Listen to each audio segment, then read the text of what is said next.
Good morning, or evening, or whatever it is at your time.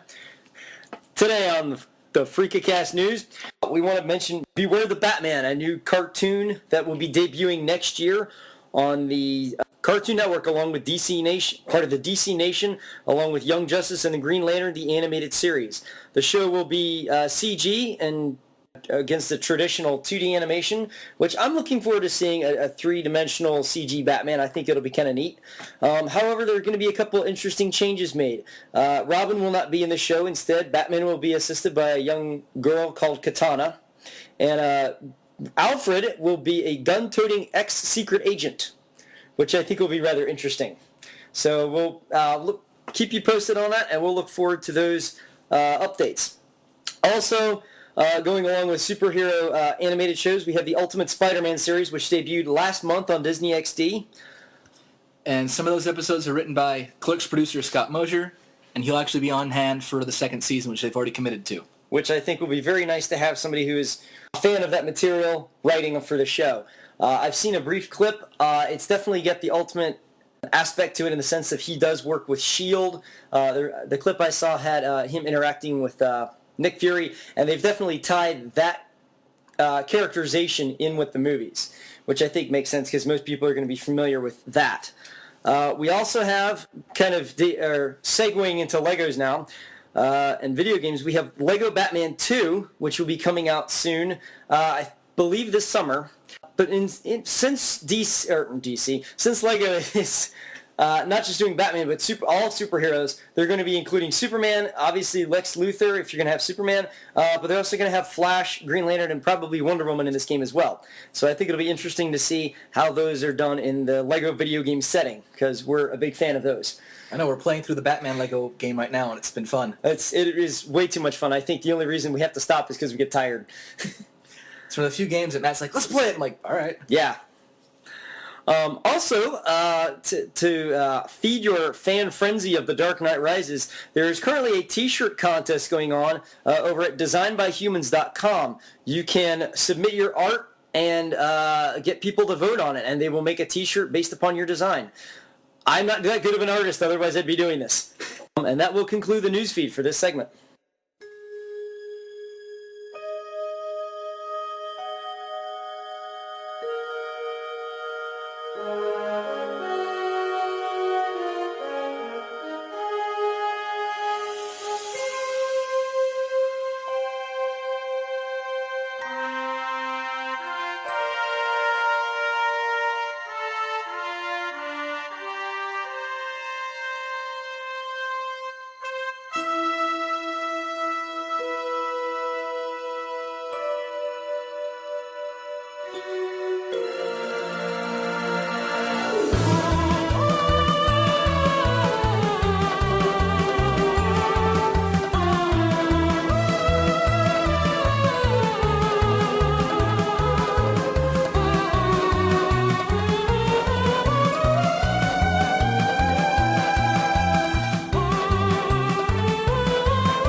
Space is where Andrew gets lost in a lot.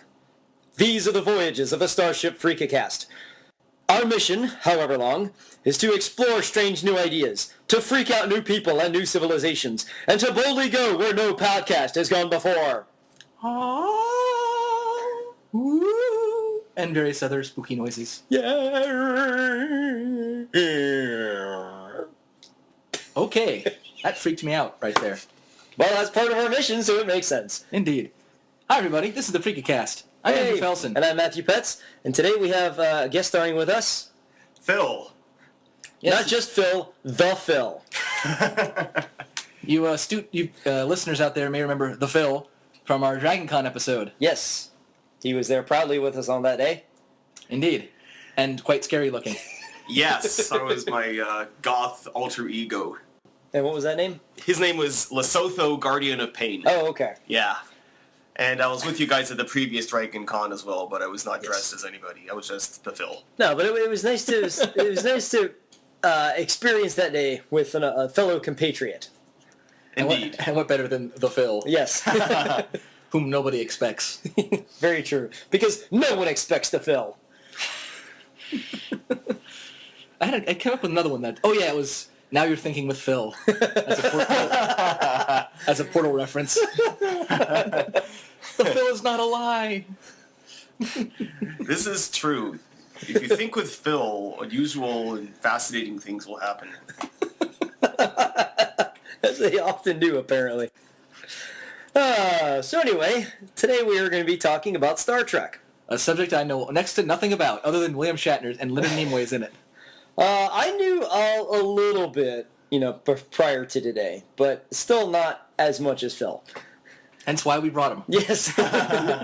If you're gonna do a Star Trek podcast, you got to have somebody there who knows a lot about it. Yes. So Phil, how did this whole Star Trek thing get started?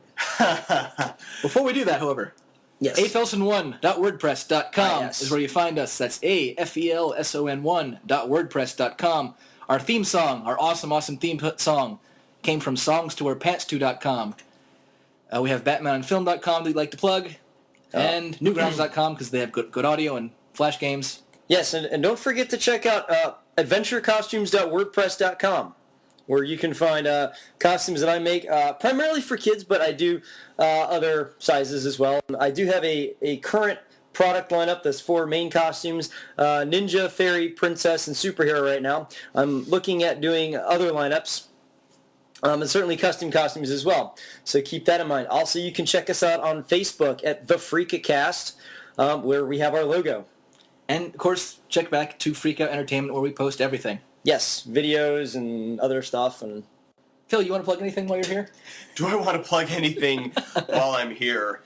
Well, I can say that I have a website, philipblakelock.com, which is Philip with one L, BLAIKLOCK, but right now there's absolutely nothing there except for, I used to have a blog there, but then I realized that Facebook kind of took the place of that, so I abandoned it. Right. And now what I have in there is an out-of-date protest against SOPA and PIPA, those bills that went through Congress, so I need to take that down and put something else there.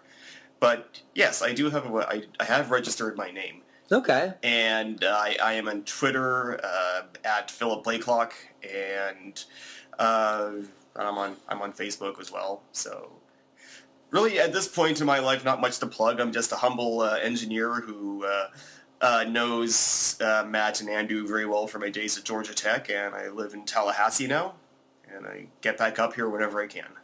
It's always good to have you with us. Indeed, it's great to be with you guys. All right, so I'm sorry to interrupt you. So how did Star Trek get started? Yes. This trek through the stars, if you will. Indeed. Yeah, so the history of Star Trek? Well, first of all, who came up with the idea? Who came up with the idea? Oh, it was Gene Roddenberry. Okay. All the way. He drew from a lot of sources, but... Okay, which are there any particular sources he drew from? Like, was it a number of sources or just like a couple? Well, I can talk about his general background. He had a long-standing interest in science fiction. All right. He was born in El Paso, Texas, and he actually eventually moved out to Los Angeles. And interestingly enough, he was born in 1921, so he was in World War II. Okay. Before that, he studied aeronautical engineering and qualified for a pilot's license, in fact. So the whole notion of exploring things and, being at a craft and seeing new things was kind of in his blood in the start. Which makes sense. Yeah, it does. In World War II, he flew missions over the South Pacific, and after that, he began writing and selling stories to flying magazines. Okay. So yeah, I know that he was heavily into science fiction. I can't name any particular thing that he read that gave him the idea for Star Trek. No, but it's certainly if your sources are you like science fiction, you have this experience from the war, and you already have this innate desire to explore new areas and learn more about your surroundings. That's definitely what has become a part of Star Trek. So, and also say just from the few bits that I've seen, his experience in the war maybe lends itself to why there's so much protocol that they go through in the actual show, since he's an army man. So I would assume that would be why it's like, as the Starfleet is kind of like, I wouldn't say an army, but it's certainly kind of a, like a force, a group. What would you call it? I would call it a navy. Okay, like they're on ships. In fact, one of the biggest I shouldn't say references, but analogies that people have made about Star Trek episodes is if you have, the ship to ship, well, that's like a submarine to a submarine or a ship to ship. So it's very naval. I mean, you have the bridge of the ship. You have the commanding officers. It's naval all the way. It is, yeah. And Star Trek has also been likened to Horatio Hornblower. And in fact, that was, fast forward. Never seen that. Yeah, I've heard of it. Neither have I, but that was explicitly hit upon when they did Star Trek II: The Wrath of Khan, which we will talk about later today. Khan! Yeah, we'll get to that reference too. That's obligatory. If you talk about Star Trek, that has to come up at least 5 times. Yes. So that's Indeed. one. That number one, yeah. And we will probably exceed that number. Hopefully. Yes. Gene Roddenberry, interestingly enough, after the war, he ended up in L.A. Okay. So he went from Middle America, Texas, to California. He was in the LAPD for a while, actually. Interestingly. Okay. Yeah, and then he started selling scripts to TV shows like Dragnet and so forth, and he established himself as a writer in Hollywood. That's a good way to do it. Rather than go ahead and throw out this different idea about science fiction, work within what's already established, like shows like Dragnet and stuff like that. So you can say, okay, well, I'm going to write an episode or two for your show, see what you like, get yourself in the door, and then you start branching out. That's right. So that was pretty smart of him to do that. Yes. And Gene Roddenberry, he had a lot of idealistic ideas for the future. It's a utopian society. There's racial equality. All these things. He thinks or thought that the mankind could overcome all of these hurdles. Right. And his idea for Star Trek, he likened it to a wagon train to the stars. Okay. Makes sense. Yeah.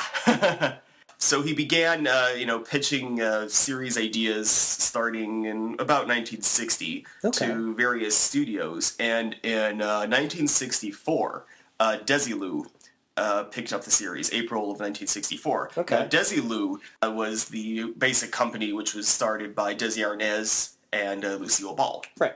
Yeah, that was their empire. Their empire. No, it makes sense. They were a lot more influential in Hollywood in their day than most people realize. The Empire, as run by Lucy. Oh, that would, a red-headed Vader. I don't know if I could work with that. Lucy, you have some splaining to do.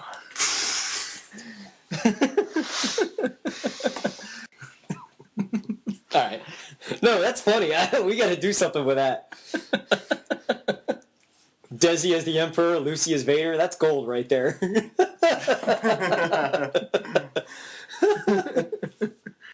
All right, so it got picked up by Desilu, which is a fun name to say. It is. Desilu. And then what happened? So Gene Roddenberry served as writer, producer, creator, and executive producer for Star Trek. He wrote, I can't say which particular episodes that he wrote. I'm sure there were a handful, but he and a bunch of established science fiction authors also wrote episodes of the series. Now, the Star Trek series began with a little-known pilot called The Cage. Right. And in fact, the only regular cast member from the original series, which was in The Cage, was Leonard Nimoy, who played Spock. But there were a number of differences in The Cage when compared to the original series, which followed. Because, mind you, this was 2 years earlier, so they were kind of working out the kinks. Working out the kinks. That's right. So Jeffrey Hunter played Captain Pike, who was a predecessor, as far as canon goes, to Captain Kirk. Okay. Nimoy played Spock. This version of Spock, it was basically the same kind of Spock, but as you guys saw, he was a bit more stiff. He actually smiled. Yeah, which seemed odd. Indeed, yes. On the bridge, there was Bajel Barrett, who was number one, which would later show up in Next Generation for Riker, the second in command. Also, like the uniforms, they weren't quite worked out either. The ladies, no miniskirts yet. It wasn't quite as colorful and psychedelic. Flashy. That's right. Yeah. Yes. Although their special effects, quote unquote, were kind of disco-y. Yeah. And flashy. Well, that's the '60s, so it Indeed. kind of makes sense. But The Cage, however, did introduce the famous green chick. Oh, okay. That you see in the dancing belly dancing green chick, which are in the closing credits of I think every episode of the original series. She actually appears as kind of like an alien-induced dream sequence that in the cage that the Telosians put over on Captain Pike. The basic idea of the cage is these aliens will kidnap humans and sort of put them in this cage to experiment on them and give them whatever fantasy they want. And one of those included the... I don't really see the downside to this. And neither could the Telosians, but as the Telosians found out, Captain Pike was very resistant to having the wool pulled over on him. Right. They gave him, we can give you a paradise life back on Earth because we know that you're burned out on being captain and and dancing green chicks and all these things. But Pike kept resisting, and at the end, the Telosians they just give up. And it really surprises the Telosians because they are super intelligent. As you guys saw, their heads are big and big brains with pulsing veins and everything. Right. Yeah. I will say, because we only watched, maybe 10, 15 minutes of that episode, I was actually impressed on the makeup that they did for the Telosians, because it was not what I was expecting from a low-budget 60s TV show. And there were some unprecedented things, some ideas that Gene Roddenberry put forth. For example, like the green chick, they would film her, right. And then when the film lab got the footage, they would say, "What the heck is this?" And they would decolorize her. So then when they got the footage back, they would say, "Okay, why is she not green? What happened to her?" So they would film it again, thinking it was a mistake. Right. Then they sent it back, and they got it back, and again, so they had to go through that a few times. To people. Yeah. Like, she's supposed to be green. Yeah, and that was just unprecedented at the time. Right. Also, the number one, Majel Barrett, she was right there on the bridge having a major role. That was, that was groundbreaking. Well, major enough to be on the crew, but not major enough to go down to the actual planet. Yeah. Actually, I think that later in the show, she actually does go down because they're trying to get Pike out. So they all beam down there with a big death ray and she's operating it. She or Spock is operating it. It's pretty cool. Okay. Yeah. And another piece of trivia is that Gene Roddenberry was urged to rename his show to Star Trek instead of Star Trek. Okay. But he resisted, and he stuck with Star Trek. Why? First of all, why would they not like the idea of Star Trek? Why would Star Trek make any sense? This kind of gets back to the Hollywood's general reaction to the pilot, The Cage, was that it was too cerebral. Okay. Kind of a bit too staid and a little bit too stuffy. So what they did is the studio, they said, okay, well, this has a lot of potential, so we're going to give you guys another chance. We're going to do a second pilot, which was very rare and unheard of at the time. Still is unheard of today. Yeah, it is. So they did a second pilot with an almost entirely new cast, except for Spock. Okay. Naturally. They kept Nimoy as Spock, even though there was resistance as well. Like, okay, who is this pointy-headed satanic guy in the bridge? But they kept him. I wish I had a time machine to go back in time and say, Leonard, don't worry, you're going to be set for life in this role. Yes. Almost entirely new cast. They moved over to somewhat different uniforms that were. But don't give up your singing career. You still have to sing Bilbo Baggins. That's a must. That is essential. Yes. I have not heard this. Oh, you were missing out, sir. That'll be played today. Yeah, Leonard Nimoy singing Bilbo Baggins. There's this thing called YouTube, and if you go on YouTube, you can. I'm familiar with YouTube. I've just never heard of Leonard Nimoy singing Bilbo Baggins. Oh, it's great. So on the rejuvenated or the reworked Star Trek, they had the same ship. And by the way, the iconic design of the Enterprise was done by Matt Jeffries, who was an established set designer at the time, and he was actually the set designer for the entire show. And also, there was an homage to Matt Jeffries later on, decades later, in Star Trek Next Generation, where they had these things called Jeffries tubes, where engineers could crawl around in. Oh, cool. So they did a little nod to him. That's kind of cool. Yeah, but they kept the iconic ship design, and the new series, the second pilot was called Where No Man Has Gone Before. Okay. And, they reworked the opening credits where they had Shatner saying Space the Final Frontier. These are the voyages of the Starship Enterprise, etc. Right. So Shatner was in the new pilot? That's right. Okay. Yeah, and they had most of the new cast was in the new pilot. The uniforms were... Is that where they decided to have the different colors for the uniforms? Interestingly enough, in the new pilot, the uniforms were actually mostly the same as in the Cage, but then in the series itself, but then once they got the series going, then they had the uniforms completely worked out with the black collars and the red shirts, the red-shirted ensigns who beam down to the planet and die. Right. Well, also because you have Kirk in a gold one, which Pike wasn't in a gold one in the Cage, if I remember. It seemed like there wasn't the color distinction there. Yeah. Originally. Yeah, I forget the colors. All I know is that the colors are definitely different in the Cage and more, not as flashy. Right. As you pointed out. So they probably made them bolder colors so they were instantly recognizable. Which what was the market were they going for with this show? I mean, was it marketed towards families or, the average Joe or just science fiction fans?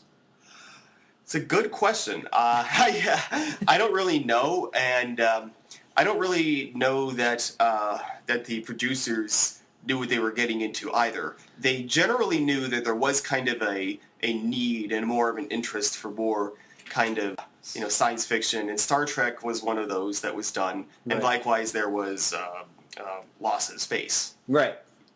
I'm vaguely familiar with that. Yeah.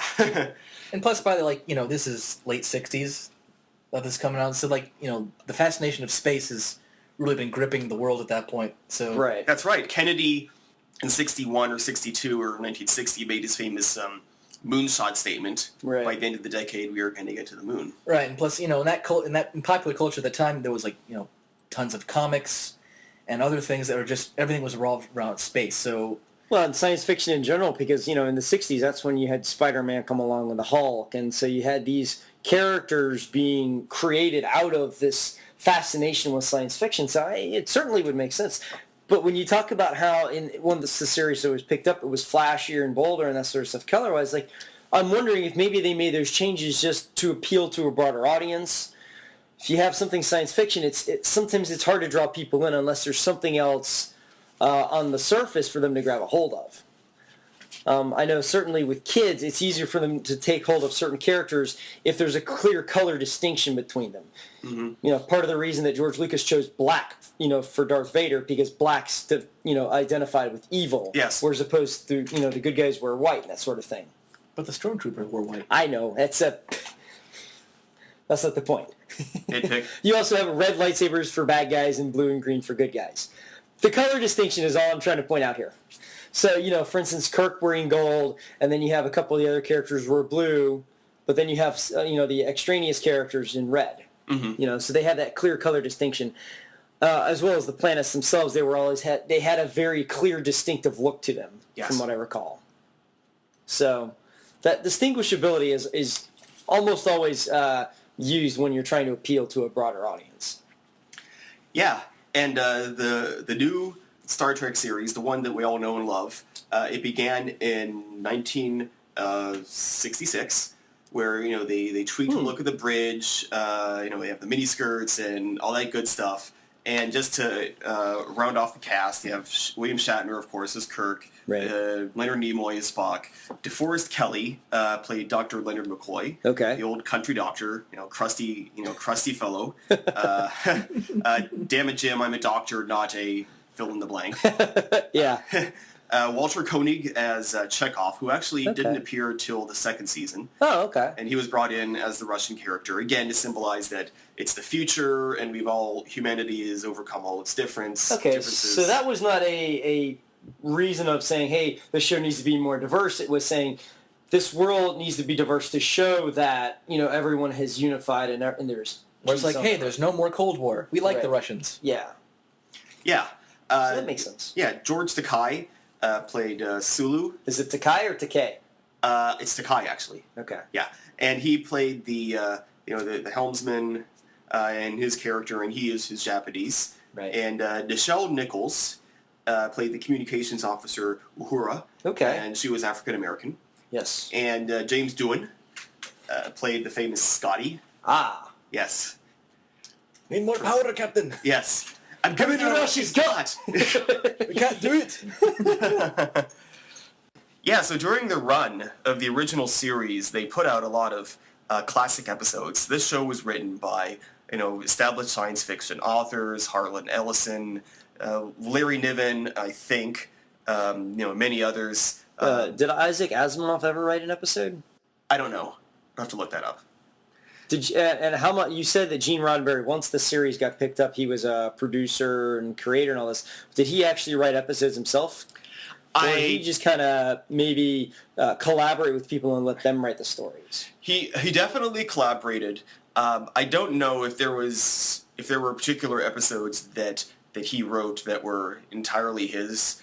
I think so, but that's something to look up on the internet. Okay. Yeah. But yeah, there were many classic episodes. Trouble with Tribbles, that's the famous comic one of these reproducing orange and pink, fuzzballs that nearly consume the ship. And eat all the grain. Oh man. Yeah, they reproduce. Captain, we're being attacked by lint balls. Apparently. Quick, get the Dust Buster! Speaking of which, you guys remember? I know Matt does. But do you Dust remember Busters! the show The Tick? I saw a few episodes of that. There was at one point, I forget the context, but they were on this ship and they were talking about, we got to go fast. Mm-hmm. But what about warp speed? Don't forget warp speed. You know how in the dryer, the lint is always the fastest thing out and you always see most of it? We have lint speed. So, engage lint speed! That's awesome. I don't remember that, unfortunately. The thing is, I don't remember the rest of the context of the episode. I just remember lint speed. It's almost as fast as ludicrous speed. Indeed. Yeah, and Star Trek, it established many other famous things. The warp drive to to get across from one part of the galaxy to another. The transporters, which was actually kind of created as kind of a cost-saving measure for the show, because originally, we'll put them in a shuttle and have them go down to the planet, but we really can't afford to have all these shuttles, so let's just stick them and we can zap them down to a planet, which actually was a brilliant creative observation, because it was also groundbreaking. And it really is interesting you mentioned it, because if you look at a lot of films and TV series, especially something like this that gets its own fan base and becomes something in pop culture, One of the things when I was first encountering Star Trek, I knew about the whole beaming process. I didn't know it was called a transport. I just knew it was like, oh, they beam from here to here. A lot of times it is just, oh, well, that requires too much money, so we need to find a way to fix it, to do it a different way. And all of a sudden it's like people grab onto it like, oh, I love this idea. And they're like, really? We were just trying to be cheap. Mm-hmm. Yeah. Necessity is the mother of all invention. It is. It really is, and especially in this case. And Star Trek, with the premise and all this amazing technology, there were so many, and encountering all these different aliens, there were, it was limitless what they could do. There was a famous episode, City on the Edge of Forever, where on the planet there was kind of like this, you guys have probably seen the picture, it's like this big rock donut, and it talks. It is what? Yeah, it talks in this, booming, ominous alien voice. And okay. And it involves time travel, and they go back to the 30s, to the Depression era to find Dr. McCoy to prevent history from being changed. They based a video game on that. Yeah. From Star Trek. Yes. There's literally a Star Trek video game where it's part of it is they going back in time. Yes. I'm just trying to comprehend the idea of a giant rock donut that talks. Now, if you said, "Oh, it's like the rock biter from Neverending Story," I'd be with you. But a giant donut that's made of rock, I'm like, Matt. If I ever see a giant rock donut that's talking, just bash me over the head and call it quits. Now, look, guys, it isn't literally a donut. It doesn't have sprinkles. It's just. It's a shame. I know. That's like, that would make it better, actually. Time travel. It's some frosting and sprinkles. That's all it needs. Where's the rock biter to eat this thing? He's missed his dessert. There's a sad rock biter who's missed breakfast today. That's another thing you guys will have to look up on the internet. It's a classic episode. Matt, you mentioned that, what were they aiming Star Trek for? Yeah. And the studios, they were really taking a chance in this because, they really had no idea what would become of it. And when the series aired in the 60s, the ratings were actually pretty low. It was renewed for a second season, and then it was canceled. So it only had 2 seasons. 3, actually, because when the series was canceled for the first time, the viewers recognized what an amazing, creative, unique thing had been created. Right. So they wrote to the studios, to the network in droves. Oh, wow. And then they did get it renewed. Okay. For a 3rd season. Kind of like how they did for Family Guy. That's right. Actually, no, Star Trek's story is actually a lot like Family Guy because when it was aired, it wasn't that popular. Right. And it was canceled. And then the 3rd season, which came out, that was 68 to 69, they cut the budget big time. So 3rd season had a number of good episodes and also a lot of crap.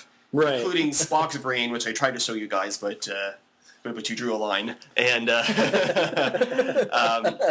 put it in the so bad is good category. So then Star Trek, it went into syndication in the 70s, and that is when people began discovering it in earnest, and that is when it really began to take off. Okay, that kind of makes sense. Yeah. So I imagine in the 70s is where people started getting to watch it on syndication and that sort of thing. Mm-hmm. Yeah, now, Matt, earlier you mentioned you wanted to talk about how each of us individually discovered Star Trek. Well, you've been taking the reins for this one. So, Andrew, what was your first encounter with Star Trek?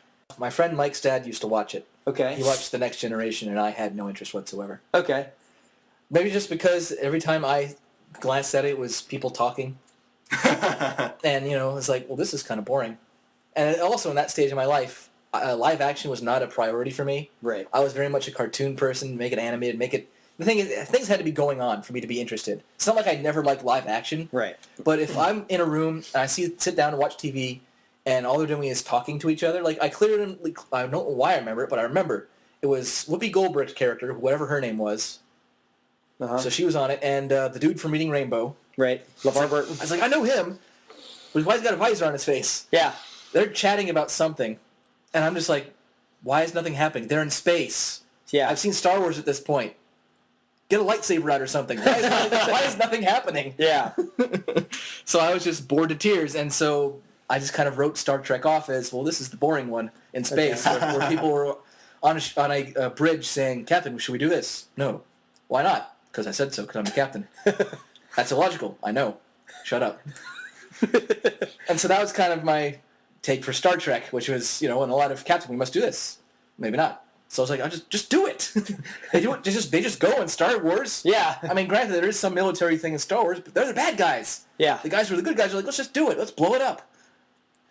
Hey, blow this thing and go home. Yeah, it's like, hey, the plan's not working. We'll just improvise and make a new plan. Yeah. Like, to me, it's like, let's just go. Why are you standing there talking about it? Just do it. So that was my take on it. It wasn't until I actually saw the new movie that I was like, okay, maybe there's something to it. It's still kind of stuffy for me, but because I'm still in the mindset of just freaking do it. Yeah. Don't get clearance, just shoot them. They're the bad guys. Shoot them. Yeah. Don't ask permission. It's better to ask for forgiveness than permission. So that was pretty much it. That's pretty much it. I've never, I have nothing against. It's just hasn't not been my bag. I can understand that. I can completely understand that. For me, it was a little bit more than that. As we've discussed before, I was in second grade, and I, of course, watched Reading Rainbow because they like to show that to us at school. And since LeVar Burton was the host on Reading Rainbow, and he actually had an episode where they went to the Star Trek set. Mm-hmm. And I was like, oh, what's this? And that sort of thing. And I do remember seeing Next Generation on TV. I don't remember anything about it because kind of in your boat, I was like, but there's talking. This is boring. Okay, why does he have a hairband? I thought it was a hairband because it always reminded me of the girls' hairbands that they would, just flip down. So I would pretend to be him. I'd be like, there were times where I'd get a girl's hairband and put it over my head, like, I'm that guy. And read this book. And read this book. You don't have to take my word for it. Yeah. So for me, I was like, I was aware of it, and I was aware of Worf only because I thought his name was funny. I was like, man, his name is Worf, and he's got a funny forehead. He's a Klingon, yes. Well, I didn't know I didn't know it was called a Klingon because it was one of those things, kind of like in Andrew's situation. I wasn't interested in it because there wasn't a lot going on, especially at the time. Let's see, it was late 80s for me, early 90s. So I was more interested in Ninja Turtles, especially at that time. And then once, Batman the Animated Series came on and the Warner Brothers cartoons, well, I was like, to heck with all this Star stuff. And plus, I hadn't seen Star Wars yet at that time either. So I didn't even know I was very much not into science fiction at all growing up. It just wasn't my thing. It was like, I don't know, it just kind of weirded me out for some reason. I didn't, it's not so much that I didn't like it, maybe I didn't understand it enough to like it at that age. But I do remember at least being aware of Patrick Stewart's character. Like, I knew he was the captain, and there was this other guy with the beard, and there was the guy with the funny forehead and the guy with the visor. That's all I really remember. And then I did actually, when it was later in high school, they showed some of the episodes in syndication. I did happen to catch some of those. I was like, okay, there's more to this than I realized. So I could sit through, 15, 20 minutes of it. I still couldn't watch a full episode. Because it just didn't, kind of that, what Star Wars has is action. What Star Trek doesn't have, at least in most of the series, is action. So when you're an action-based person, yeah, you're not going to care for a lot of dialogue. Now, as a theater person and gone through that, I realized basically what Star Trek is theater on TV. Mm-hmm. It's dialogue-based. You don't need the action. But also, and it works on that level. I will say, though, that with the new movie, the Star Trek starring Chris Pine and all those guys, yeah, that's my Star Trek. I can go with that because you have both. You have both the dialogue and you have all that mythology and the established characters and the storylines and all that stuff, and and the warp speed and the transports. You have all that's necessary for Star Trek, but you also have the action, and it's faster paced, and so it's much easier for me to get into. I'm thoroughly looking forward to the next movie. Also, one of my friends, Sarah, she's like, "Wow, I wish they'd make a series with those guys." It's like, yeah, I agree. Like, I didn't know how much of a pimp Kirk was until I saw that movie. Yeah, and we'll be talking more about the movie later. Yeah, that's just a brief preview. Yeah, but the movie was just exemplary in every way. Yeah. So, Phil, what about you? Well, before you go on, I do want to mention that I did happen to catch Enterprise. I think I did see the first 2 episodes of that, and I was like, okay, I kind of, knowing that it was a prequel, a precursor to the established. I didn't know there was an original series. I just thought it was Next Generation was the original series. But at least understanding that this was a precursor to that, I was able to understand the basic premise. But I only managed 2 episodes of that before I was like, okay, it still wasn't for me. Yeah, a lot of people only saw a couple episodes of that show and then they gave up on it. But yeah, me and Star Trek. So my first exposure to it was I was 7 years old and we had just moved to our new house in Johnson City, Tennessee, where I grew up all the way through high school. And I still have a lot of good friends there. And I was 7 years old, and it was mid-'80s, and this was back before cable was common, so I was setting up our new TV in our new living room, and I had moved from Philadelphia where we have, like this channel and that channel, channel 29 is this, channel 5 is this, etc. So I thought, okay, I'm in a new place, so I bet the channels are different. So I set up the TV, and I flipped through the new channels, and they're different. So then I stayed on channel 5, and then I thought, okay, what's going to come on? And then Star Trek. And I just watched the opening credits and I said, Trek? What's a Trek? But this looks kind of science fiction in space, so okay, I'll see what this is. And then I watched like a minute or two of it, and I was like, okay, whatever. Whatever it was I saw didn't leave an impression on me. Right. But then, however, and this gets back to you, Andrew, you said, couldn't Star Trek have been a cartoon? Well, guess what? It actually was. Really? Yes, because Star Trek became so popular through syndication in the 70s that they realized, okay, we have to make another series now. So what they did is they did a Saturday morning cartoon of Star Trek. That's actually awesome. Yes. And Filmation did it. Those are the same guys who did Super Friends. Super Friends. Okay. And, no, I think... well, to be fair, that was Star Trek they were working with. Or wasn't Hanna-Barbera Super Friends? No, that was Filmation. Okay. Well, I think they kind of did both. Yeah. Fair enough. But they also did, Filmation is famous for He-Man. Right, Yeah. okay. Mm-hmm. Thundercats as well, I imagine? I don't know. But at least He-Man. Yeah, Fat Albert. Okay. Yeah. Now the Star Trek animated series was shown regularly at Nickelodeon in the 80s, and I saw every episode of that show several times. Great show. It had the same writers of the original series, so it was all very, very thoughtfully done, very well written. There were limitations in the budget, however, so they had to... As with most Filmation cartoons. Yeah, so they cut out Chekhov. So Chekhov was cast aside for some new alien guy on the bridge who had 3 arms, which was actually pretty cool. Okay. Because How do you have 3 arms? That seems unbalanced. Was one coming out the middle? Yes, that's right. Look it up, and he had 3 legs as well. And he was orange. So he's an orange tripod of a man. That's right. He actually looked a bit like Jar Jar Binks. Look it up on the internet when you get a chance. He's pretty cool. 3rd arm coming out of his chest. Yes. That is awesome. Yes. You know what? We may have to attempt this for Dragon Con. You would. An orange-skinned, 3-armed, 3-legged person. Did they have the people from the actual show do the voicing, or is that different? They people? did. Yes, Oh, cool. they except for Chekhov, they had the entire cast come back. And one cool thing about the animated format is they weren't limited by tacky sets or or simplistic alien costumes. They could really go all out with all kinds of alien worlds, which was cool. The disadvantage is it's Filmation. They didn't have a lot of money, so you would just see like a frame of a character, and you just see him talking, and all that's moving is his mouth.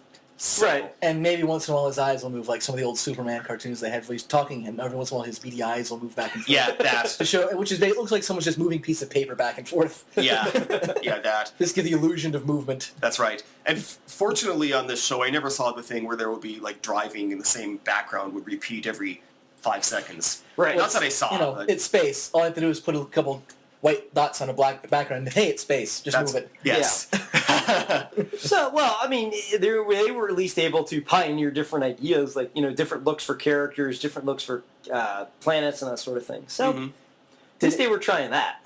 Did anything in the cartoon become canonized, like in the main series? The canon, the cartoon, is technically not canon. A lot of diehard Star Trek fans say yes, it actually should be canon. It should be the last 2 seasons. It should be the last 2 years of the Enterprise's 5-year mission. But there are other elements in the cartoon which kind of contradict canon.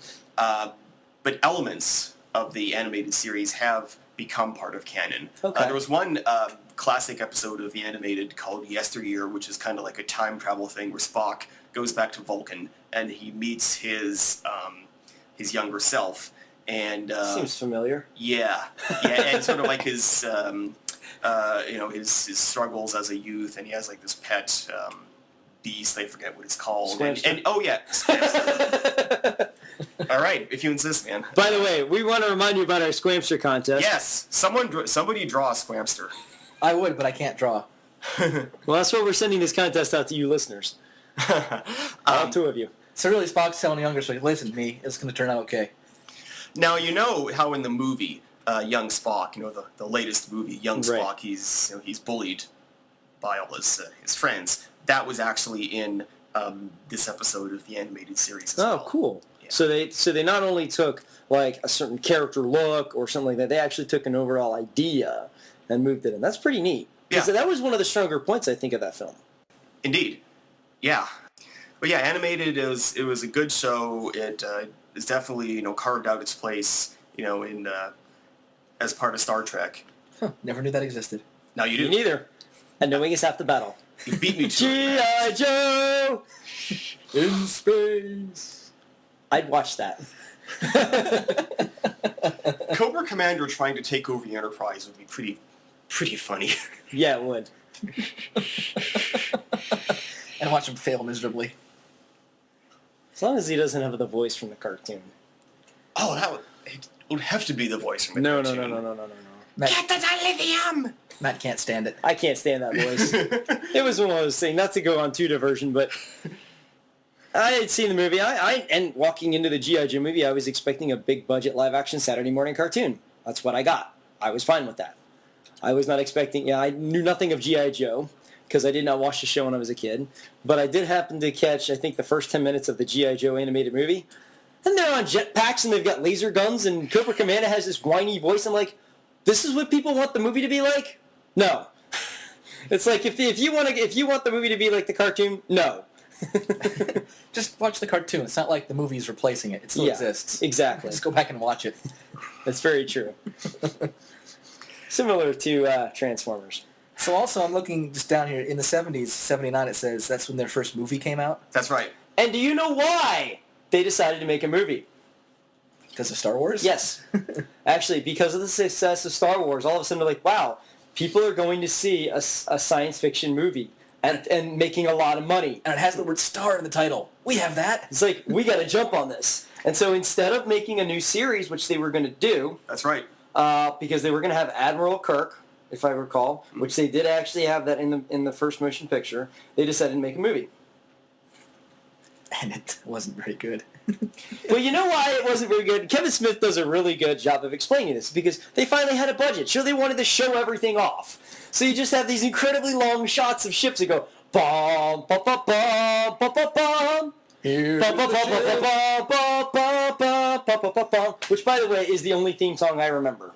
I honestly do not remember the theme song to the original series because that theme song that was used in the motion picture carried over to Next Generation. That's and right. so that's the Star Trek theme that I'm familiar with, and I like it. I mean, it's Jerry Goldsmith, which is very good. So Star Trek the Motion Picture, yes. It came out in 1979. And, I'm going to be on record as saying that I liked Star Trek the Motion Picture, that it was basically a good movie, but I do recognize all its flaws. It is Okay. too slow. It is too talky. right. It is, kind of a bit too cerebral and slow-paced for its own good. But it is, despite that, a really good science fiction story, because the Okay. basic idea of it is there's this big, monstrous alien intelligent alien cloud / ship which is attacking Earth, and the Enterprise has to go in and figure out what it is and where this alien intelligence came from. It explores some pretty deep themes, and the ending is pretty cool as well. It just But yeah, big budget. They show the ship off in glorious, excruciating detail. To the point where like, can we just get a fast forward button on this movie? Yeah.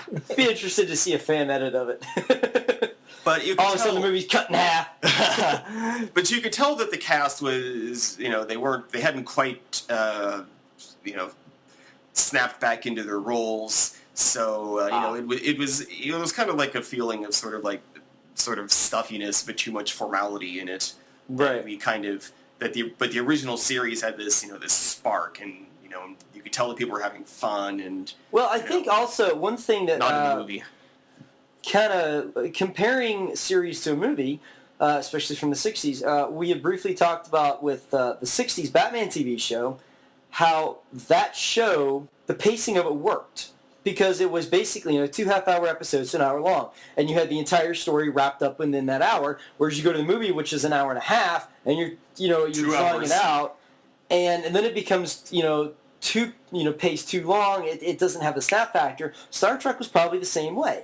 You had episodes that were an hour long, and so they had to wrap up the entire story, do what it needs to do and make that make that statement, whatever it needed made on that theme within the hour, which is now you have a movie, so you can spend 2 hours, and guess what? You probably didn't have film writers on it. You probably had the same writers that you had for the show. Well, they knew how to write TV, so they probably just took the pacing and spread it out. They probably, made it as, I had a friend in high school who said, basically Star Trek films are just giant episodes. And I was like, okay, because I really didn't see any of them at that point. And didn't really watch it, but I was like, okay, if you say so. And kind of being able to look back on it now, it's like, yeah, he was right. And I think that was probably one of the things that hurt it from a film perspective. Films need to be paced differently than TV. And I don't think if you don't have a film writer writing your film, if you have a TV writer, it's not going to work out as well. Mm-hmm. So I don't know if that's true. Did they have the same writers on the movie as they did the show? I don't know who wrote the movie. Okay. But definitely Gene Roddenberry might have written the movie. Again, had to verify that. I think he did, though. So, despite all the problems with the movie, people went out in droves to see it. And, it's a good move for them to do a movie instead of a TV show because, right. Star Wars was the hit. So yeah, they could tell that, okay, this was a big enough hit that we can continue and make more of these, but the first movie was like really super expensive. Right. $45 million 30 years ago is... Wow, that was $45 million? Yeah. Because Star Wars only had a budget of 10. Yeah. There you go. Probably did, and they did more. Triple the business, at least, right? I'm sure. Yeah, I don't think... Yeah, Star Trek the Motion Picture didn't do quite as much business as Star Wars, but still... It's a little hard comparison, too, because... Yeah. But by any standard, the motion picture was a hit. Yeah. So... Well, and I was going to say, as long as it made enough money to cover its costs and make a profit, then that was good, and that's what you want from your film, But for the second one, Wrath of Khan... which... Can you tell we were waiting for that? Yeah, that movie... was like lean and mean. They the budget was $15 million. Okay. Yeah, so they dropped the budget, which was a smart move, I think, because they dropped showing off stuff. Yeah. Well, I was going to say that's probably the very reason. In some cases, dropping a budget, you said the first one was budgeted at 45, dropping it to 15. From a producing standpoint, that seems like a horrible idea because all of a sudden it's like, wait, now we have no money. But at the same time, it causes you to, okay, you're given a new parameter and you said, okay. Yeah, you had 45, and look what you did. Well, okay, it was profitable, but you were showing off too much stuff. We're getting, I'm sure they did test audiences just like they do now. So you get your feedback. When all they say, okay, we're going to streamline it to 15. Let's focus on the story and the action and making it be a better paced. Focus on the important bits. Right, and not making it too cerebral enough, but not too cerebral. Because it is Star Trek, there is a cerebral aspect to it. So yeah, I can see where that would be a smart move, even though it's a very gambling move when you look at the numbers of 45 compared to 15. Mm-hmm. And get a better villain. Yeah. Yeah. Star Trek Wrath of Khan. Khan! It was very fast paced. I showed it to you guys. Yeah, that's the one that we've actually seen. Yeah. I contend, and most Star Trek fans say, yeah, this is Star Trek's finest hour. They brought back the enemy, Khan, from the original series, who was played by Ricardo Montalban. Ricardo Montalban. Yes. Do you know what voice he's done? He did the voice of Gutierrez on Freakazoid. That's right. He did. Taking us back to our roots. Indeed. Scream with me!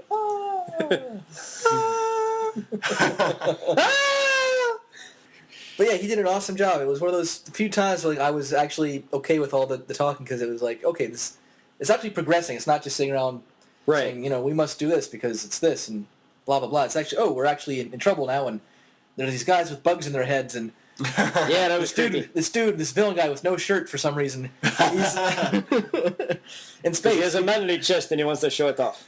Apparently, in space, he doesn't get cold, even though it's very chilly in space. He played such a good character because Khan was this genetically engineered Superman from the late 20th century who was brought out of deep freeze in the original series. He and his minions tried to take over the Enterprise. They were then exiled to this planet. The planet turns into a wasteland, and then they find Khan 15 years later, and he's totally twisted and older and hell-bent on Twisted revenge. and evil. Yeah, even more twisted and evil, and totally hell-bent on revenge against Kirk. So it becomes this cat-and-mouse chase through nebulas, a lot of really bona fide hardcore battle scenes, the Enterprise, and both the Enterprise and Khan's ship are blasted really well. Oh, it's interesting, that just hearing you describe it, even though I've already seen the movie, even if I hadn't have seen the movie, it kind of goes back to the naval aspect of what made the series work well. Yes. And so when you have a naval combat, especially like that, it's almost submarines, like underwater, battling each other, and they have to go through these things. That's much more interesting than watching people sit around and talk. Exactly. And there's tense drama in it. The chips are down frequently in this movie. Kirk and McCoy and a few others are stranded deep in this asteroid by Khan, and then yes, buried alive, says Khan. Then Kirk gets the replies, Khan. Yes. Everyone loves that. I forgot our count now. I think that's at least Khan. All right, 5. Yeah. I will say I was very resistant my first year teaching. I had a student with the last name Khan. And as much as I resisted going, I wanted him to at least mess with me one day just to be like, Khan! But I was actually rather impressed that he was a senior that year, in his graduation, as he was going up to receive his diploma, apparently a couple of kids in the audience, as they called his name, they were like, Khan! So I was pleasantly surprised that the audience there was knew of that reference, because it is one of those things, it's kind of going back. Even if you've never seen anything Star Trek, of Live Long and Prosper, and of, oddly enough, of Beam Me Up, Scotty, even though that's never said in the entire series. That's right. I think. Go figure. I think Kirk might say Scotty, beam me up, or something like that, but he doesn't say those words verbatim. Right. And people remember Khan. Yes. They just, even though it's just one of those things that became infectious. Even if they don't know the context whatsoever, they end up screaming the word Khan. Is a reference to something. It's awesome and funny. Yeah. So they've made a bunch of movies. I don't really think we need to talk about all of them individually. No. I just know that those were the main two. Yeah. And we'll certainly get to the newer one. Yeah, there were a total of 6 movies of the original series cast.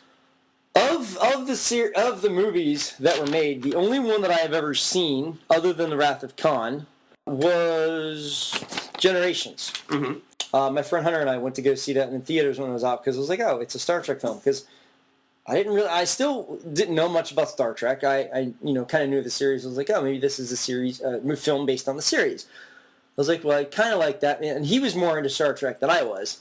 So I was like, all right, well, I'll go see it. It's, at that point I had seen Star Wars. The problem was I was expecting something like Star Wars. Star Trek is nothing like Star Wars. No. And so when you go expecting Star Wars and you get Star Trek, you're like, oh, well, this is good, I guess. I honestly, the funny thing is I knew of Picard and I knew of that crew. I did not know who Kirk was. So that whole thing was completely lost on me. But other than that, as far as the films, they would just come out and I'd be like, oh, Star Trek film, okay. And that was about it. For some reason, it wasn't until J.J. Abrams came along with his newer vision of Star Trek. And I remember I was like, oh, it's a new Star Trek film. Okay. But it was one of those things where until I saw the trailer for it, I was like, holy crap, I have to see this. And it's one of those things where, and this is kind of jumping, but it's a parallel. In the comic universe, you have DC and Marvel. They're the top two people. The top two brands people know about. But if it wasn't for the fact that they both exist, neither one would be strong. They both work off of each other really well. And what I've noticed is that Star Trek and Star Wars do the same. They both need each other to be stronger, because you had the strength and the profitability of the first Star Wars film in '77. All of a sudden, Star Trek's like, hey, we need to make a movie because science fiction is now cool again, and Star Wars did really well. So what happened? They started making movies, and while they might not have been the best at the box office, they were at least profitable, so they kept making them. And then finally it got, and then there was a newer series with The Next Generation. And they did certain sort of things, and now we have Star Trek doing really well on the big screen, and what do we have? We have Clone Wars on the small screen. Yes. And there was actually an episode, funny you mentioned Cat and Mouse, the name of the episode was called Cat and Mouse, where Anakin and Obi-Wan were testing out a stealth ship. And they were basically, in fact, when they were doing their roundtable on the Forcecast, they were like, yeah, this was like watching a Star Trek episode. Because it had a lot of those things in it. And I think, once again, you're going to have people who are fans of Star Trek working on Clone Wars. They're just fans of science fiction in general. So they're going to bring in new ideas. And oddly enough, that's what J.J. Abrams did. He said, we need to kind of add some Star Wars into Star Trek. And by that, he simply meant it needs to be a little fast. It needs to be faster and more intense. Yeah. And that's what Star Trek needed, because it wasn't grabbing people like me and Andrew. And that's a valid point. And I got to say that you mentioned Star Trek Next Generation. Let's talk about TNG for a little bit. Like the feature films, they were successful enough that they realized, okay, yeah, let's get Star Trek, live action Star Trek back on TV for good. And so they put Gene Roddenberry. He took the lead on that, and said, "Resistance is futile. You must be assimilated." Now, interestingly enough, the Borg really weren't Gene Roddenberry's thing, because when Star Trek Next Generation started, Gene Roddenberry decided to set it a century or so after the original series. So things had advanced even further. It was even more utopian than the original series. So he had some things. Peace-loving hippies now run the galaxy? Well, what he wanted was no conflicts between the characters. Yeah. Well, that's incredibly boring. I know. And also, if you look in the pilot for Star Trek Next Generation, Encounter at Farpoint, if you look closely, you can see like male crew members kind of wearing like these skirt things. Like Roddenberry actually wanted, okay, let's have these unisex uniforms. Okay. Yeah. Obviously that didn't fly. No, it didn't fly. But the things in that show that did fly, there were some really good casts in that. You had Patrick Stewart as Picard, and the bald-headed. Patrick Stewart's an awesome guy. He is, yeah. And he was probably the best part of that show. He could read anything, no matter how boring, and make it cool. Exactly. Yeah. In fact, I think there's what's his face? James Arnold Stewart. No, Taylor. James Arnold Taylor. Who does the voice of Obi-Wan on the Clone Wars, and other voices as well. He was doing a promotional piece of Disney for their Star Wars weekends, and he has a show, and he was talking about how they say as a voice actor when you're doing it right, when you can read the phone book and make it sound dramatic. So he just literally got a phone book and started reading it like as Gandalf. It was awesome. When it was stereo instructions. Yeah. And he's like, and if you do not put these two wires together, no sound shall pass. So I think Patrick Stewart is very much the same way. He could literally read stereo instructions to you, and it would sound awesome. This is true. And supporting him, you have Jonathan Frakes, who played William Riker, Commander, second in command, number 1. Right. Why he's not number 2, I don't understand. Well, he was the number 2 guy to Captain Picard. You don't realize how many jokes I would have set off. Oh, is that what it is? No. Number 1 can still be a joke. Yeah. True, but I have to go with number 1. Yes, I know. That's Thank you for sharing, Captain. That's like the Who's on First joke. It is. Yeah. Never gets old, though. You have LeVar Burton, who plays Geordie LaForge. His character is blind. So he has a visor. Is that what that is to help him see? Yeah. Okay. Take a look. It's in a book, reading Rainbow.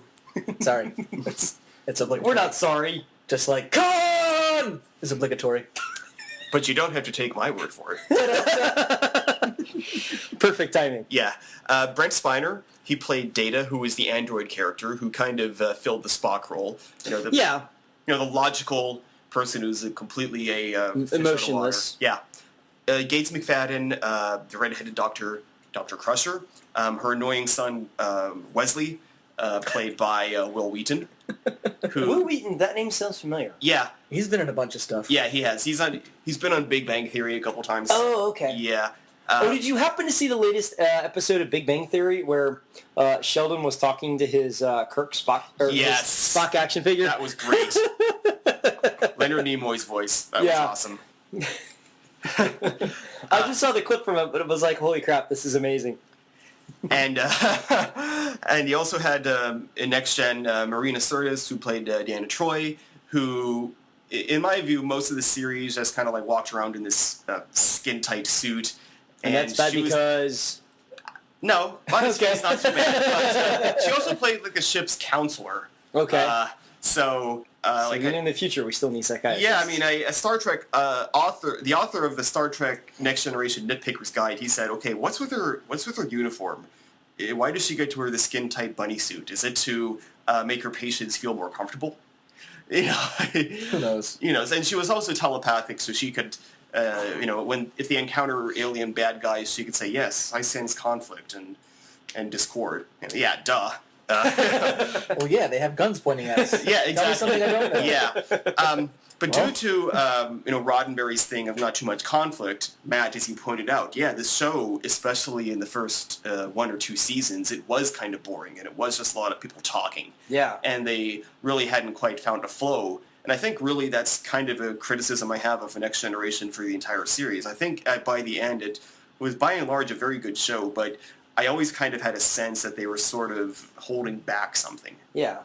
Well, because, I mean, they had a Klingon on their ship, so obviously because that was their go-to bad guy for a while, I'm guessing. Yeah, in the original there he is on their ship. And I do recall seeing one episode where you have Worf as part of the crew, and all of a sudden, there's Klingons. Wait, I'm confused. Plus that famous thing, the Kobayashi Maru, right? That's being attacked by Klingons. So we've been programmed from the start that Klingons are the bad guys. Even in the new movie, there were no Klingons, and we were attacked by Klingon ships. Now, mind you, Next Generation occurs a century after the original series. I understand that. But Andrew's point is simply saying if you have a group of individuals that are classically identified as the bad guys, that would be like having a Nazi as one of Captain America's crew. But he's still in full Nazi garb, yet he's a good guy now. He's just going to confuse you. But 70 years after World War II, the Germans are the thing is, I'm not coming against the fact that they're good guys now. I'm not saying that's a bad thing. I'm just saying to kind of support yours is the fact that it's far now too utopian where they have less to do. That's right. Yes. So that's my only thing. Like, I'm okay with the idea of a Klingon being part. That's fine. I'm all for having races come together. But then that means you need something new for you to attack, and they never did, I'm assuming. No, not quite. Because the first season and a half of Next Generation was very, But then they played a new card. Okay, we're going to really raise the stakes. So they brought in one of Star Trek's great villains, the Borg. Borg. Okay. Yes. Borg or... And that makes sense. Yeah, or like, which sort of derives from cyborg. Right. And they are kind of this, a cybernetic race of kind of unknown origins, but they've been around for a long time. And what they do is they fly around in these big, gigantic cube ships. Right. And they will attack your ship, and they'll say, okay, we are the Borg, resistance is futile, your technological and cultural likenesses will be assimilated into our own. You will be assimilated, and they will then, take over your ship and turn you into drone cyborgs. Basically, they're HIV. Well, I mean, it's a virus, right? Fair enough. I mean, it's a virus that not only copies itself but replicates it in the current organism. Well, you can say a lot for what the Borg can represent. Yes, it's like a disease, but it's also the fact that, hey, it's a hive mindset, so it's individuality is taken away. That's right. That's all all your, point.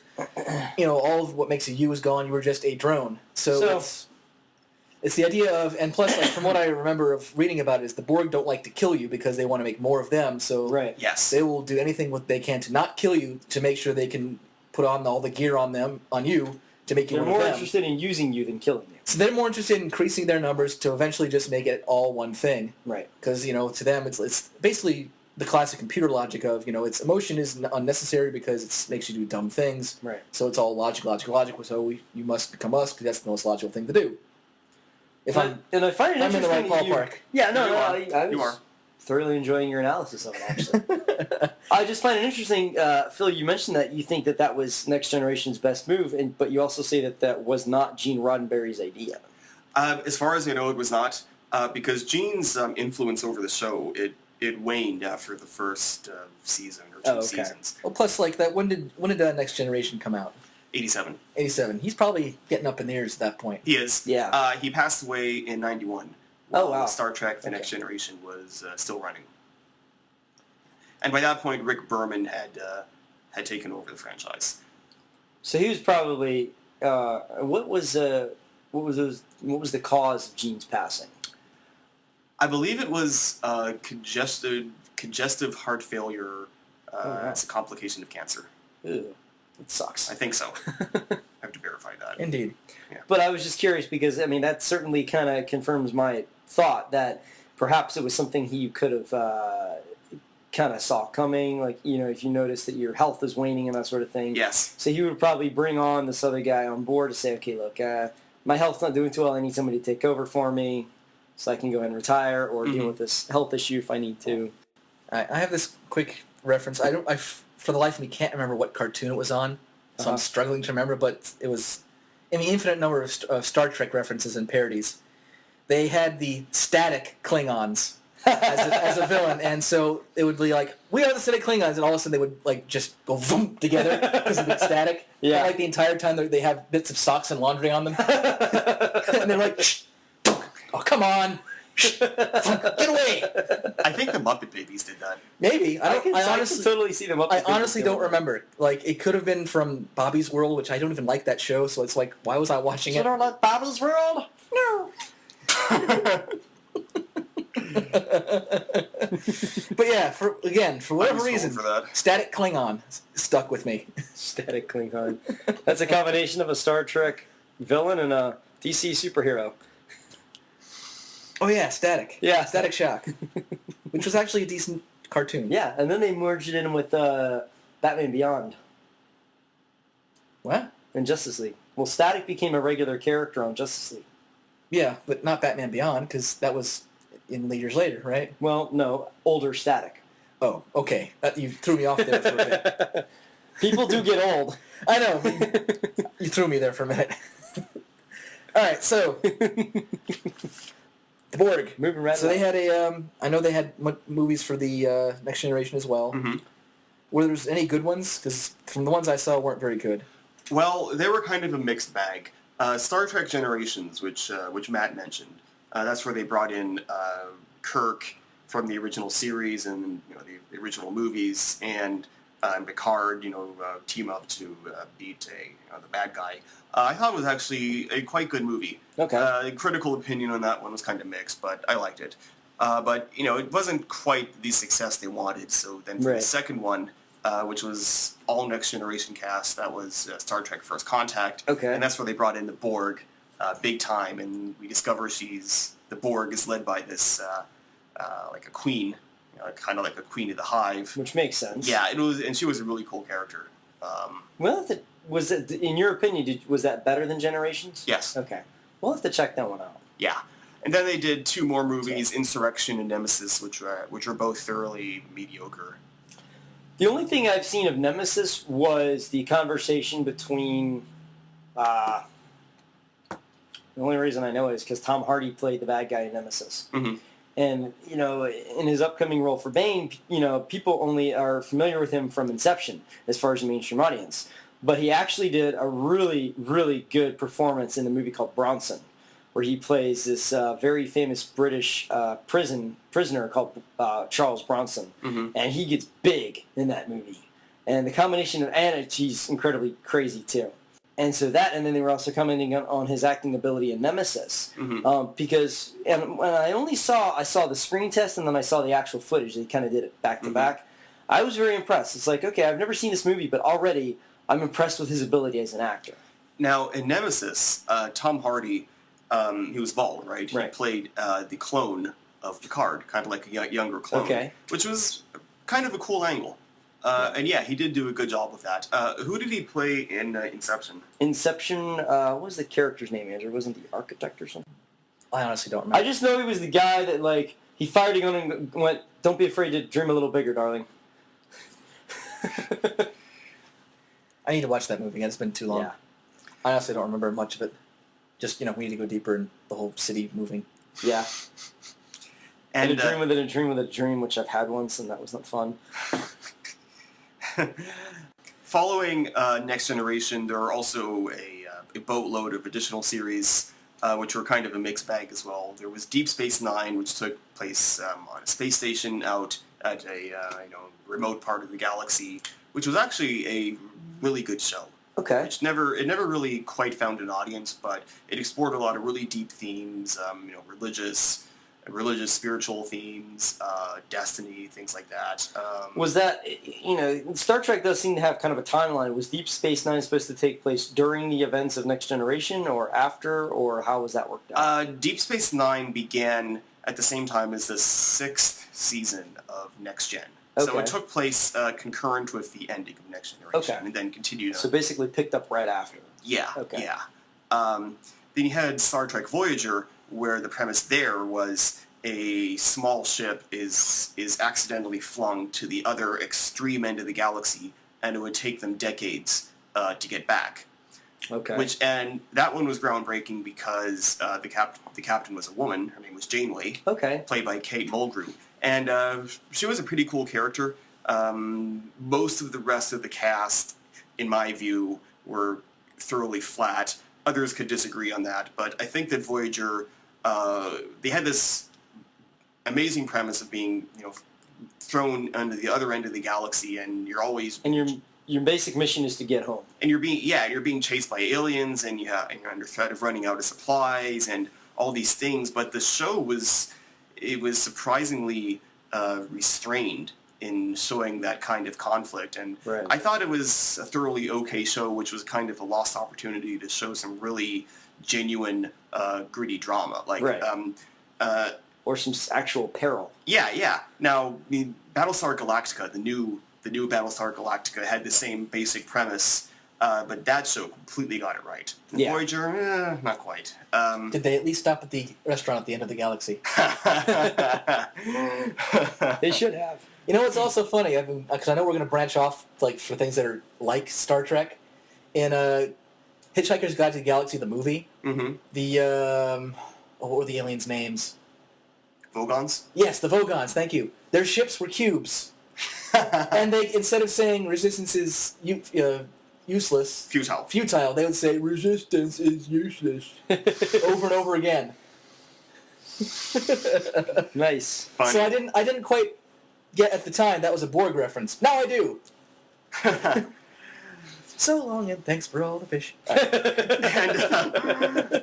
And capping it off, the last Star Trek series was Star Trek Enterprise, which was Right. set before the original series. The USS Enterprise. Yes, which that whole premise on its own is kind of tinkering with canon because wait, there was an Enterprise before Kirk's ship.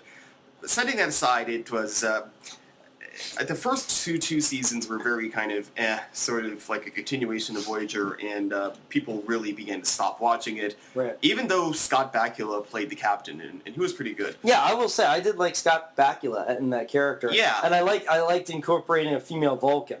Yeah. As kind of like his right-hand man. I was like, well, this is going to be, this is interesting. And I will say, one of the things that I liked about the first 2 episodes, I was like, it's not boring. Like, they're doing stuff and not just sitting around talking. Yay, stuff! I remember, when they first used the transporter. He was in motion while he was having to use it. He was running, and they're like, you got to get me out of here, you got to get me out of here. And they're like, well, I don't know if it would work. Boom! And it worked. And you're like, holy crap, it worked, because you wanted him to escape. So there was a sense of peril, and you had stuff happening. I'm like, finally, it's not boring. Mm-hmm. So it's a shame that they kind of dropped off. What was it just because the quality of the show wasn't there? It was for the first 2 seasons. The writing was very, very meh.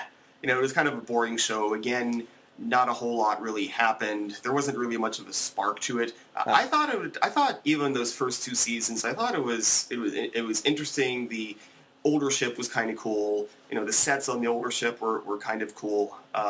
They could have been better, but I could sort of almost buy it as something that which would happen before the original series. Right. But again, they really didn't really do anything groundbreaking with it. And then the ratings began to slide big time. Then in the 3rd season and in the 4th season, those were way better. They did some really, really cool things those last 2 seasons. Huh. The quality of the show went way up. But by that point, it was kind of too late, and nobody was watching it. So right. Once you lose your audience, it's hard to gain it back. Yeah. The damage had been done. That's right. Yeah. So they canceled it after 4 seasons. So, and you said, okay, what year did Enterprise debut? 2001. Okay, that sounds about right. Yeah. So basically the last season of any Star Trek series would have been in 2005. Mm-hmm. And about 4 years later, we have an awesome movie. Mm-hmm. And before we get to that, I know there was one movie that you wanted to bring up that's not technically Star Trek, but it's Star Trek-ish. As you once put it, it's the best Star Trek movie of the 90s. Arguably so.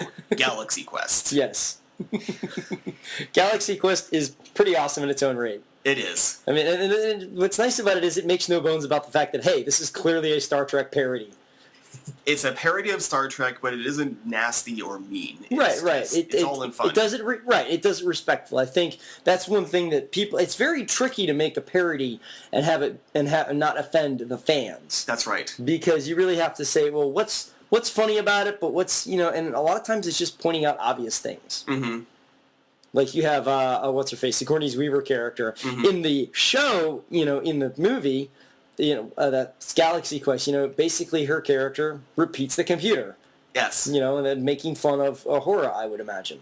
Yes. And then you have the little kid who, I guess he looked to me like he was supposed to be a cross between LaForge and, Wesley Crusher. Or he's the one that was driving the ship. Yeah. But in the original Galaxy Quest TV show, which is referenced in the movie, he's kind of like the boy genius who is piloting the ship. Yeah. So he's kind of... I was just trying to think as to what characters they were probably parodying with him. It's a little harder to see. Yeah, I would say Wesley Crusher. And I just remember Geordi. Tim Allen being kind of funny, and then He was the Kirk. Yeah. And the one dude who's like, "Why are you here? Oh, I was in this episode. Didn't you die in that episode? Yeah, so I should be in this." So then once again, so they had the guy who was like, he's gonna die because he was the guy that got killed. Because you don't even have a name tag. Yeah, but he made it all the way through. Yeah. So they actually, I will say, Alan Rickman as the Kirk, or not Kirk, as the Spock / Worf character. Yeah. Was pretty awesome. He was and great. What I found hilarious was the fact that he wore the headpiece even when he wasn't on set or at a convention. Yes. Like he just wore it around the house. Because Alan Rickman's pimp. Yes. Plays an awesome Snape, plays an awesome bad guy, plays an awesome giant-brained robot who's depressed all the time. Yes. Trying to think what else he's been in. He's been in a lot of stuff. He's awesome. Yeah. He was in Dogma. He was awesome in Dogma. Yes. All right, so that's out of the way. Now the movie we actually know, other than Wrath of Khan! Thank you. I'm almost sad he wasn't in the new one, to be honest with you. Well, you know what? There's always room for more. There's always room for more. That would be epic. so coming, so now we're at a point where we've had the most recent film with Chris Pine and Zachary Quinto as Spock. Carl Urban as McCoy. Interesting enough, I read an interview with Carl Urban, and he really campaigned to be in this movie. It was kind of like a Sam Jackson sort of deal. Mm-hmm. Like he wanted to be in the movie no matter what, and he really went out of his way to be McCoy to get that role and everything. So and you know what? I thought he did a pretty awesome job. And Chris Pine as Kirk made me enjoy the character. Mm-hmm. Like I've never enjoyed a character because he was kind of like he had the kind of the swagger that Han Solo has, but so much more. Yes. He had that commanding presence as well, and he fought for his role as captain and that sort of thing, and plus he just gets women very easily. We had the obligatory green girl, which was nice. Yes, always nice. You had a movie with Simon Pegg in it, also awesome. And there's Scotty, too. Yes. Simon Pegg as Scotty's pretty sweet. He was good. He's good in most things he does. Yeah. And then you have Zoe Saldana as Uhura, which other people would not necessarily recognize her, but know her from she played the female blue person. I forget what they're called in what's that movie? Avatar. Yeah. Okay. The one that the main one. The main characters, the one that he falls in love with. That she plays that character. Okay. And if you actually, and the main reason I know that is because I've seen a clip on the behind the scenes, and it's her and all the motion capture stuff.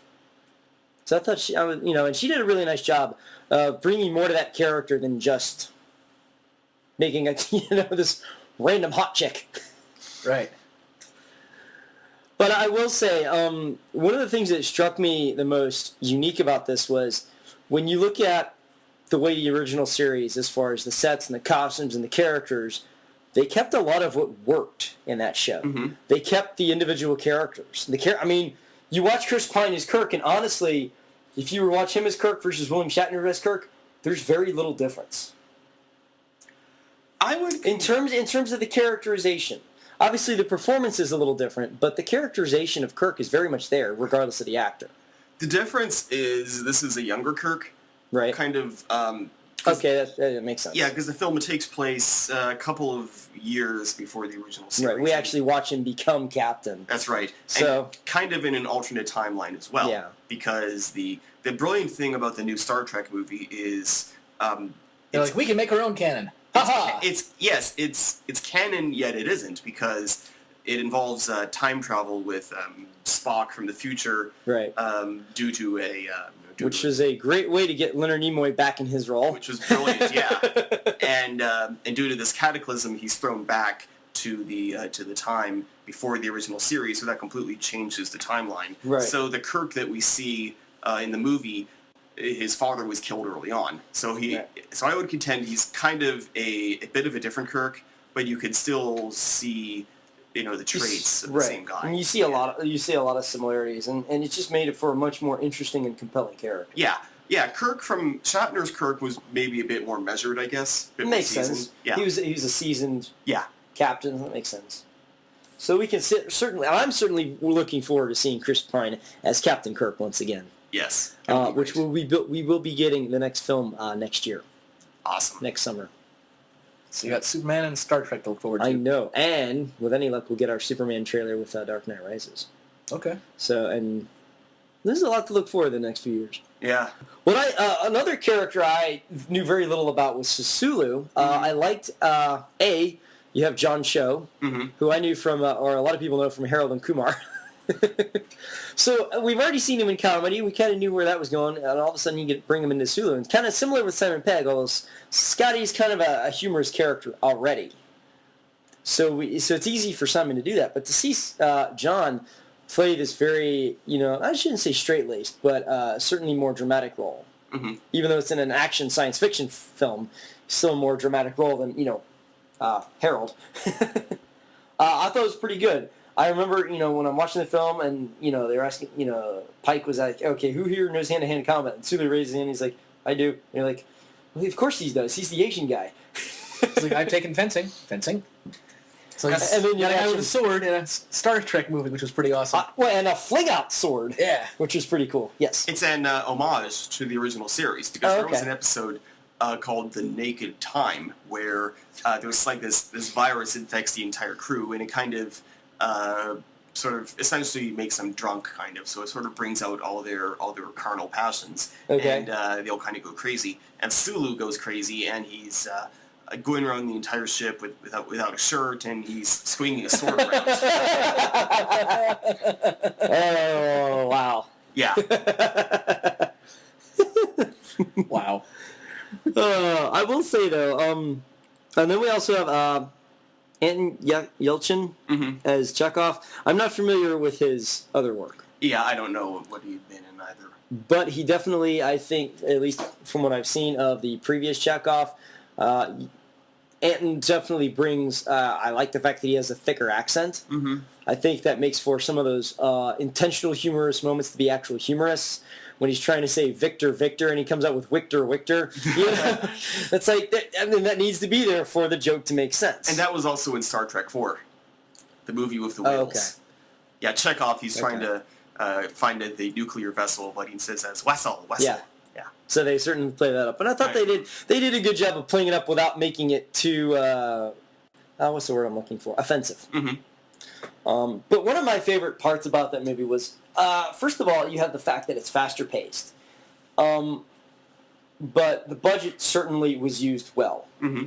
Yes, you have great special effects, but even the bridge set itself was so much better looking than anything we've seen before. It's beautiful. It looked futuristic, it looked science fiction, but at the same time, It was practical? it was practical, and you had it looked like something that could function, and I liked that aspect of it. And yet it had the spirit of the original series bridge. Right.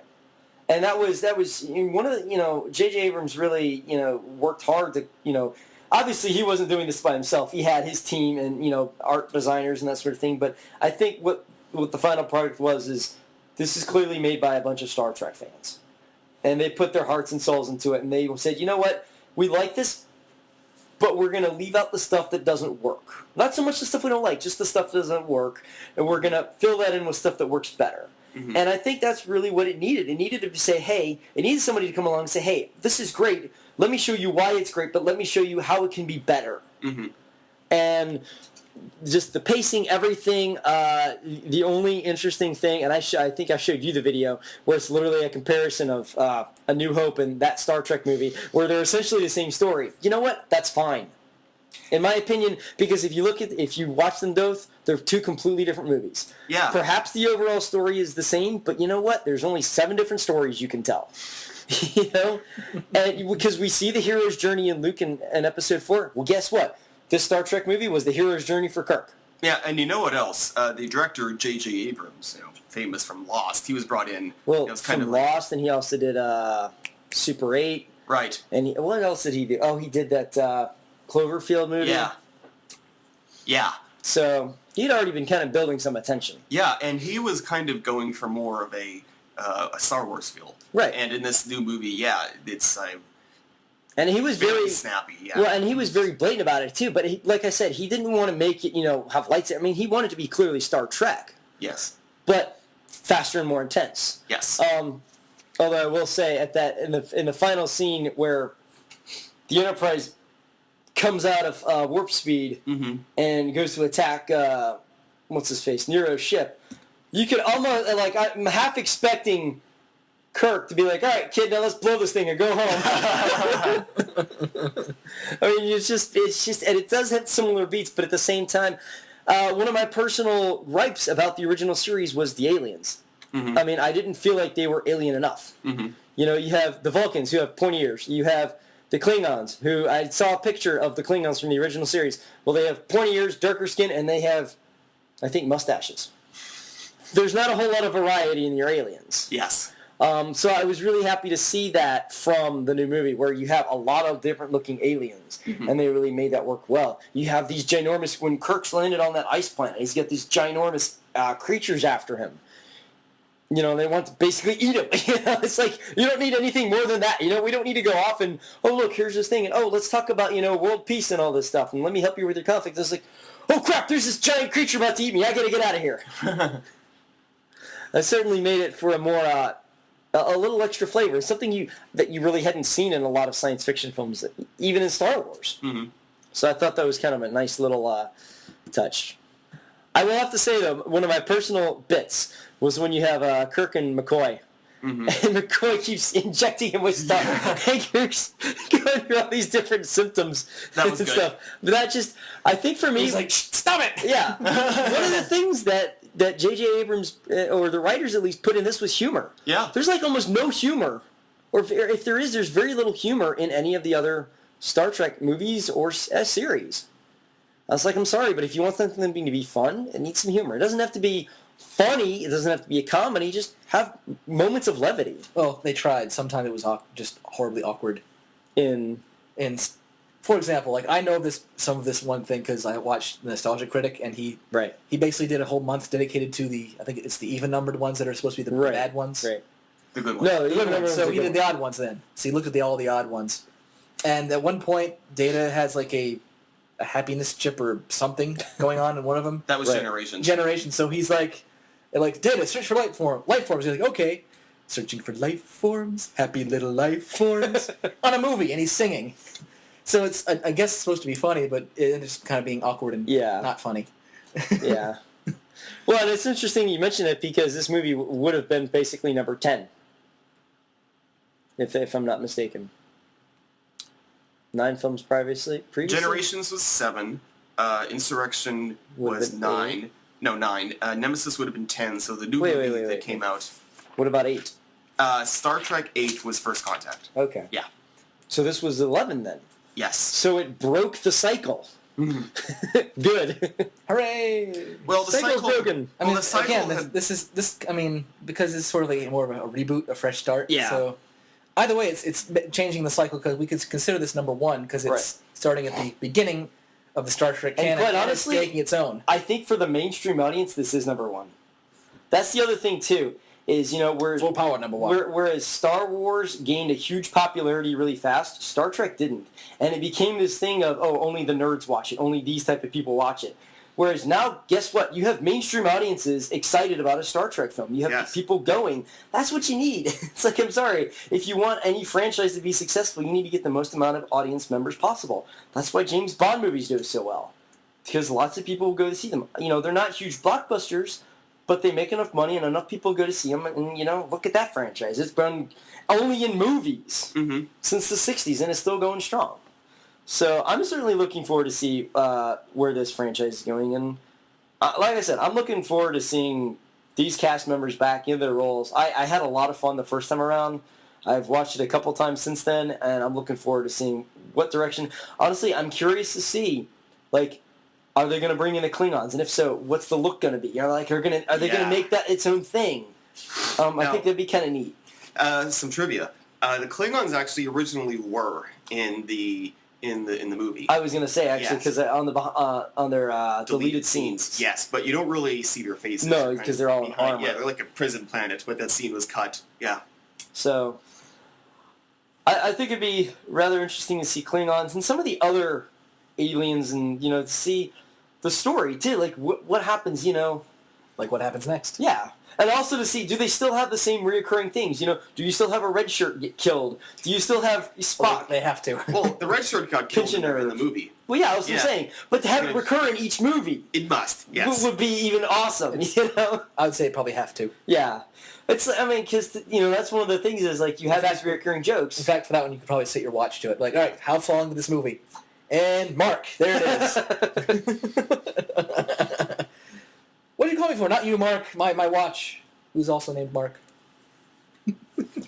But yeah, I absolutely love the new movie. I call it highly concentrated awesome. Nice. When it came out in theaters, I saw it 4 times. The first time was with you guys. Okay. Yeah, and I ended up actually seeing that one 3 times in theaters. yes. I was one of those things, like, I didn't intend on seeing it 3 times, but I saw it with you guys, and then I saw it with another friend of mine. We saw it, I think, the week later, and then I had another friend in town about a month or so after that, and we ended up seeing it. Mm-hmm. So I will probably end up doing the same. Actually, I better get a new job if I'm going to afford to see all these movies next summer. Wow. Joe, anything you want to add before we close? One final tidbit, which is pretty cool. In the Star Trek movie, the set for engineering, it was not built. That was actually a beer distillery. Well, nice. Yeah. I was going to say, one of the things I liked about that set design was the fact that it looked like something more functional. Industrial, yeah. Industrial. And I thought that was, if you don't have to build a set, if you can find something that has the look and feel you want that's already built, go for it. Mm-hmm. Saves you a lot of money, and it gives you that real-world feel, too. Mm-hmm. That was one thing I liked about the Star Trek movie, was it had a real-world feel to it. Even though it was this futuristic sci-fi movie, it had a real-world feel to it. Yes. So on that note, we will leave you with this one simple thought. Live long and freak out. Freaks out. Freaks in, freaks out. The content of the Freakacast is copyright to Andrew Felson and Matthew Puetz. All characters belong to their respective owners. A full list of music used will be provided on the website. This podcast is for entertainment purposes only. Copyright 2012.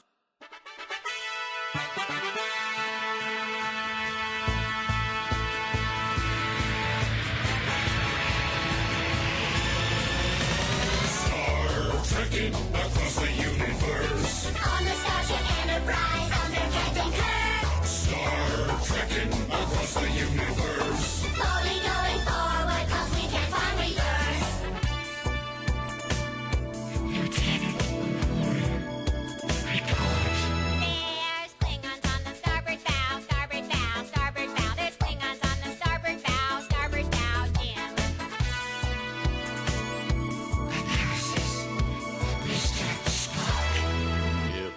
Life, Jim, but not as we know it, not as we know it, not as we know it. It's life, Jim, but not as we know it, not as we know it, Captain. There's Klingons on the starboard bow, starboard bow, starboard bow. There's Klingons on the starboard bow, Jim.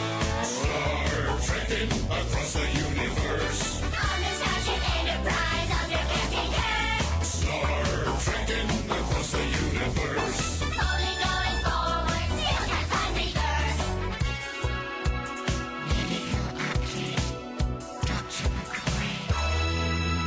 It's worse than that. He's dead, Jim. Dead, Jim. Dead, Jim. It's worse than that. He's dead, Jim. Dead, Jim. Dead. It's life, Jim, but not as we know it, not as we know it, not as we know it. It's life, Jim, but not as we know it, not as we know it, Captain. There's Klingons on the starboard bow, starboard bow, starboard bow. There's Klingons on the starboard bow, Jim. Starship Captain James T. Ah, we come in peace, shoot to kill, shoot to kill, shoot to kill. We come in peace, shoot to kill, man. It's worse than that. He's dead, Jim. Dead, Jim. Dead, Jim. It's worse than that. He's dead, Jim. Dead, Jim. Dead. Well, it's life, Jim, but not as we know it, not as we know it, not as we know it. It's life, Jim, but not as we know it, not as we know it, Captain. There's Klingons on the starboard bow, starboard bow, starboard bow. There's Klingons on the starboard bow. Scrape them off, Jim. Star trekking across the universe. On the Starship Enterprise under Captain Kirk. Star trekking across the universe. Slowly going forward and things are getting worse. Mr. Scott. You cannot change the laws of physics. Laws of physics. Laws of physics. You cannot change the laws of physics. Laws of physics, Jim. Ah, we come in peace, shoot to kill, shoot to kill, shoot to kill. We come in peace, shoot to kill. Scotty, beam me up. It's worse than that. He's dead, Jim. Dead, Jim. Dead, Jim. It's worse than that. He's dead, Jim. Dead, Jim. Dead. Well, it's life, Jim, but not as we know it, not as we know it, not as we know it. It's life, Jim, but not as we know it, not as we know it, Captain. There's Klingons on the starboard bow, starboard bow, starboard bow. There's Klingons on the starboard bow, starboard bow. You cannot change the script, Jim. I'll see you, Jimmy. It's worse than that. It's physics, Jim. Bridge to engine room, warp factor 9. Give